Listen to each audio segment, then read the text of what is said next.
നിങ്ങളുടെ ഇഷ്ട പരമ്പരകളുടെ മുഴുവൻ എപ്പിസോഡുകളും ടെലികാസ്റ്റിന് ശേഷം എക്സ്ക്ലൂസീവായി സൺ നെക്സ്റ്റ് ആപ്പിലൂടെ കാണൂ. ഇന്ത്യൻ ഉപഭോക്താക്കൾക്ക് മാത്രം സൗജന്യം.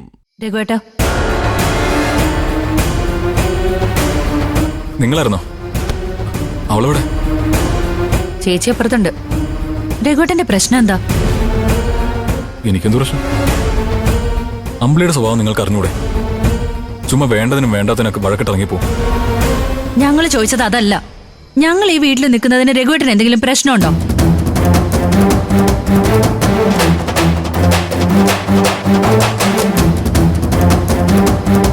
അതാണോ? നിങ്ങളുടെ വീട്ടിൽ നിങ്ങൾ നിൽക്കുന്നില്ല എനിക്കെന്തോ പ്രശ്നം? പിന്നെ എന്തിനാ രഘുവേട്ടൻ ഞങ്ങളുടെ ഭർത്താക്കന്മാരുടെ വീട്ടിലേക്ക് പോണെന്ന് വാശി പിടിക്കുന്നേ? വാശിയൊന്നുമല്ല, എന്റെ അഭിപ്രായം ഞാൻ പറഞ്ഞേ. നിങ്ങളുടെ ഏട്ടന്റെ സ്ഥാനത്ത് നിന്ന് അതെനിക്ക് പറയാനുള്ള അവകാശമില്ലേ? ഇല്ലേ? ഇല്ലേനു? ഉണ്ട്. ഞങ്ങളുടെ ഏട്ടന്റെ സ്ഥാനത്ത് നിന്ന് രഘുവേട്ടന് എന്ത് അഭിപ്രായം പറയാം. പക്ഷെ അത് അടിച്ചേൽപ്പിക്കാൻ ശ്രമിക്കരുത്.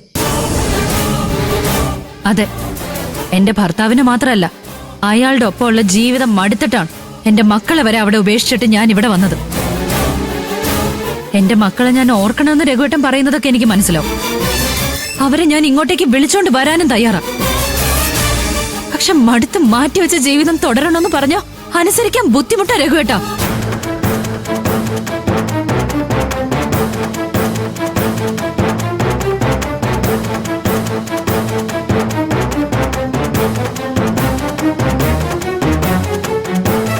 എന്നെ അനുസരിക്കുന്നതും അനുസരിക്കാതിരിക്കുന്നതൊക്കെ നിങ്ങളുടെ ഇഷ്ടം. പക്ഷെ ഞാനിവിടെ ഉള്ളിടത്തോളം കാലം എന്റെ അഭിപ്രായം ഞാൻ പറഞ്ഞുകൊണ്ടേയിരിക്കും. രഘുവേട്ടന് ഇതെന്താ പറ്റിയേ? ഇങ്ങനെയൊന്നും ആയിരുന്നില്ലല്ലോ. ഞങ്ങളുടെ രഘുവേട്ടൻ എപ്പോഴും ഞങ്ങളുടെ സന്തോഷത്തിനും സ്വാതന്ത്ര്യത്തിനും വേണ്ടി സംസാരിക്കുന്ന ആളായിരുന്നില്ലേ? ആയിരുന്നു. ഞാൻ ജയിലിൽ പോയി കിടക്കുന്നവരെ കുറച്ചു ദിവസത്തെ ജയിൽവാസം കൊണ്ട് ഞാൻ പലതും പഠിച്ചു. ഏത് താന്തോന്നിയ ഭർത്താവിനെ 10 വർഷം സഹിക്കുന്നതിനേക്കാൾ വലിയ ശിക്ഷ 10 ദിവസത്തെ ജയിൽവാസം. അത് അനുഭവിച്ചവർക്കേ അറിയൂ. ജയിൽവാസം അനുഭവിക്കേണ്ടി വരുന്നത് എന്തെങ്കിലും കുറ്റം ചെയ്തതിന്റെ പേരിലായിരിക്കില്ലേ രഘുവേട്ടാ? അതിപ്പോ ആരായാലും അനുഭവിച്ചല്ലേ പറ്റൂ. അങ്ങനെ ഒരു അവസ്ഥ വന്നാ ഞങ്ങളും അനുഭവിച്ചോളാം. അല്ലാതെ ഒരു തെറ്റും ചെയ്യാതെ ഒരുത്തിന്റെ പീഡനം സഹിച്ച് അടിമയെ പോലെ കഴിയണമെന്ന് പറഞ്ഞാ അത് നടക്കില്ല. രഘുവേട്ടനെ പോലെ ഒരാൾ ഇങ്ങനെയൊക്കെ ചിന്തിക്കുന്നത് വലിയ കഷ്ടമാണ് കേട്ടോ. അച്ഛൻ പോലും കാലത്തിനനുസരിച്ച് മാറാൻ തയ്യാറായി. സത്യം പറഞ്ഞ രഘുവേട്ടനെ ധിക്കരിക്കേണ്ടി വരുന്നതിൽ എനിക്ക് വലിയ വിഷമമുണ്ട്. എനിക്കൊരു വിഷമമില്ല. നമ്മള് സ്വന്തം കാലിൽ നിന്ന് ജീവിക്കാൻ തീരുമാനിച്ചതല്ലേ ചേച്ചി? പിന്നെ നമ്മൾ ഇവിടെ നിൽക്കുന്നത് രഘുവേട്ടന് ബുദ്ധിമുട്ടാണെങ്കിൽ നമുക്ക് ഈ വീട്ടിൽ നിന്ന് മാറിക്കൊടുക്കാം. എന്നാലും രഘുവേട്ടന്റെ ഈ പുതിയ ആശയമായിട്ട് പൊരുത്തപ്പെടേണ്ട കാര്യം എനിക്കില്ല. ഞങ്ങളുടെ തീരുമാനമോ ഞങ്ങൾ രഘുവേട്ടനോട് പറഞ്ഞത്. ഇതിന്റെ പേരില് ചേച്ചിയും രഘുവേട്ടനും തമ്മിൽ പ്രശ്നങ്ങളൊന്നും ഉണ്ടാവരുത്. വാ ചേരൂ, നമുക്ക് പോവാം. നിക്ക്.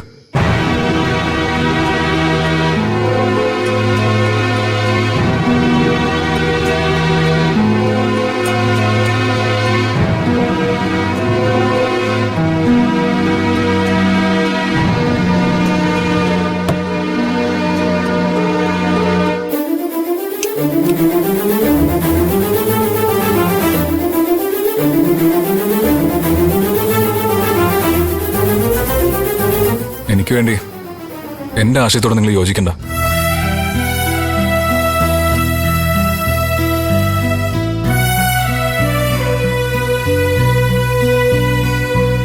പക്ഷെ നിങ്ങൾക്കൊരു കുഞ്ഞ് അനിയത്തിയുണ്ട്, മഞ്ചാടി.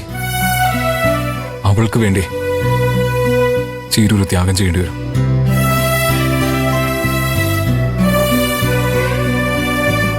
രഘുവേട്ടൻ എന്താ ഉദ്ദേശിക്കുന്നത്?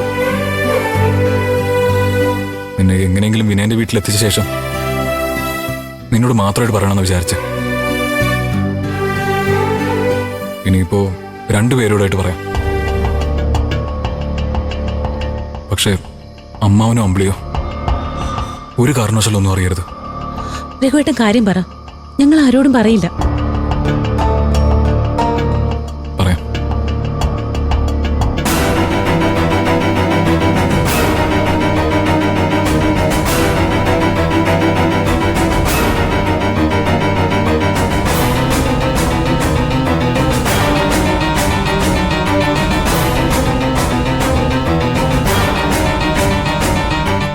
എറണാകുളത്തെ ഹോട്ടൽ മുറിയിൽ വെച്ച് മഞ്ചാരിയുടെ കൂടെ ഉണ്ടായിരുന്ന ജീവൻ രാജിന്റെ കയ്യിലുണ്ടായിരുന്ന ഫോൺ ആ മുറിയിൽ വെച്ച് നഷ്ടപ്പെട്ടു പോയിരുന്നു. ആ ഫോൺ അവിടുത്തെ ഒരു ക്ലീനിങ് സ്റ്റാഫിന്റെ കയ്യിൽ കിട്ടുകയും അവനതായിട്ട് മുങ്ങുകയും ചെയ്തു. ഹോട്ടൽ മാനേജറിലൂടെ വിവരം അറിഞ്ഞ ഹേമന്ത് ആ ക്ലീനിങ് സ്റ്റാഫിനെ കണ്ടെത്തി ചോദിച്ചപ്പോ അവനത് വിനയന് വിറ്റതായിട്ട് അറിഞ്ഞു. ആ ഫോൺ ഹേമന്തിന് തിരിച്ചു കൊടുക്കണമെന്ന് പറയാനാ ഞാൻ അമ്പിളിയും കൂട്ടി വിനയന്റെ വീട്ടിലേക്ക് പോയത്.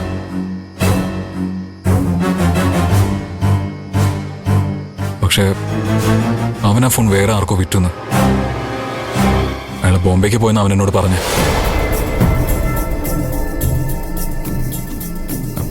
അവന്റെ വാക്ക് വിശ്വസിക്കാനും പറ്റില്ല.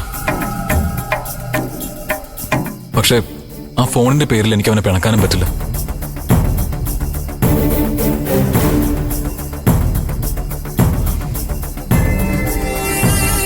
അതുകൊണ്ട് ചീരു അവിടെ പോയി വിനയനുമായി അടുപ്പം കൂടി എങ്ങനെയെങ്കിലും ആ ഫോൺ കൈക്കലാക്കണം. ആ ഫോൺ നമുക്ക് കിട്ടിയിട്ട് എന്താ രഘുവേട്ട കാര്യം? അതിലെന്താ ഉള്ളത്?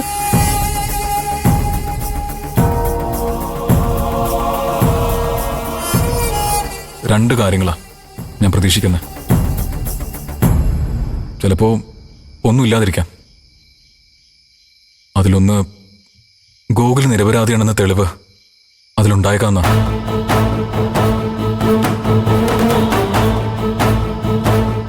രണ്ടാമത് പ്രതീക്ഷിക്കുന്നത് കേട്ട ഞെട്ടരുത്. നമ്മുടെ മഞ്ചാടിയുടെ പുറത്തു കാണാൻ പാടില്ലാത്ത ദൃശ്യങ്ങളാവാതെ.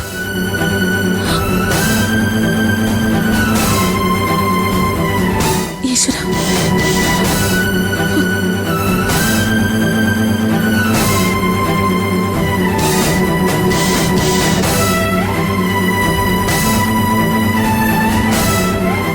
രഘുവേട്ടാ, അപ്പോ വിനയേട്ടൻ ഫോൺ ചെക്ക് ചെയ്ത് കാണോ?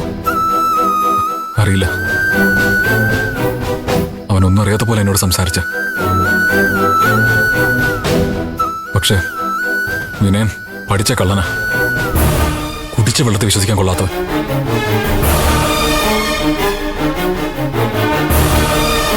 ചിരു, ആ ഫോൺ മറ്റൊരാളുടെ കയ്യിൽ എത്തുന്നത് പോലെ തന്നെ അപകടമാ വിനയന്റെ കയ്യിലിരിക്കുന്നത്. അതുകൊണ്ടാ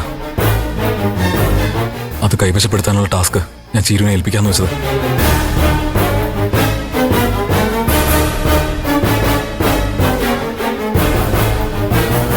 ഇനിയെല്ലാം നിങ്ങളുടെ ഇഷ്ടം.